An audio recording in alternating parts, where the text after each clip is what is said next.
prepare your garlic, and we're going to use about a head, you can go ahead and peel the garlic cloves and then slice them into thin rounds. Next, we'll do our onion.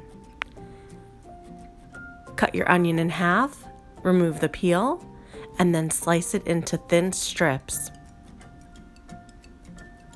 Our collard green leaves are going to be really easy to prep. You can cut out the stem by folding the leaf in half and cutting away the thick part of the stem. You can discard the stems or put them in the freezer for when it's time to make vegetable stock.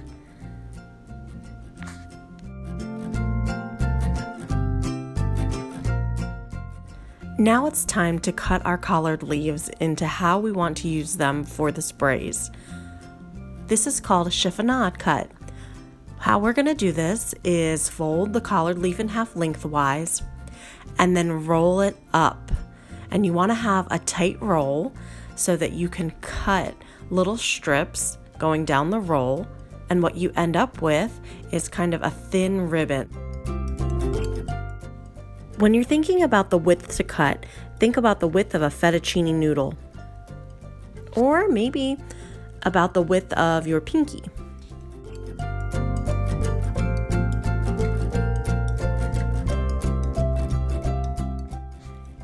And here you have your chiffonade collard greens.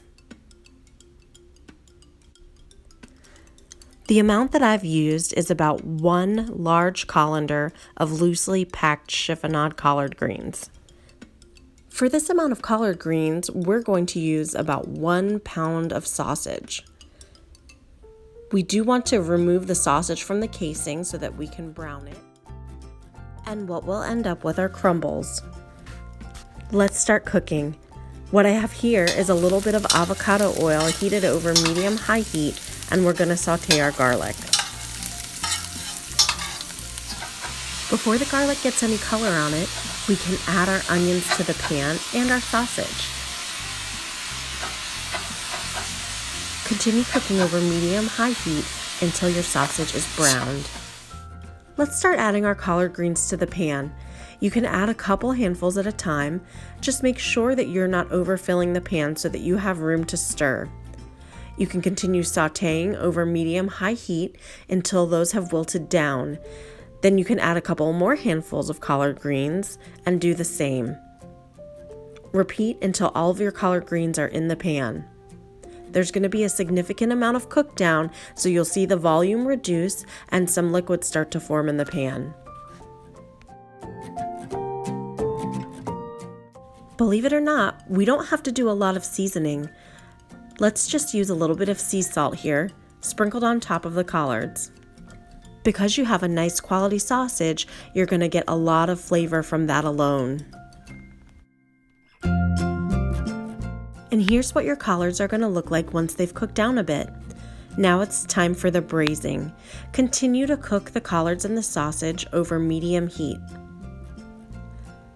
Add about 2 cups of good quality beef stock. Bring your stock to a simmer and continue cooking the collards in the stock, just allowing them to bubble a bit. That's the braising part. We don't want to boil these, we don't want them to be too mushy, but we do want some of the moisture to cook off. We do want some of the moisture from the stock to cook off, and that's going to help us develop our flavor for this dish as well. It's going to take about 20 minutes for the moisture to cook off, and then what you're going to want to do is taste your dish and re-season with a little bit of salt if necessary.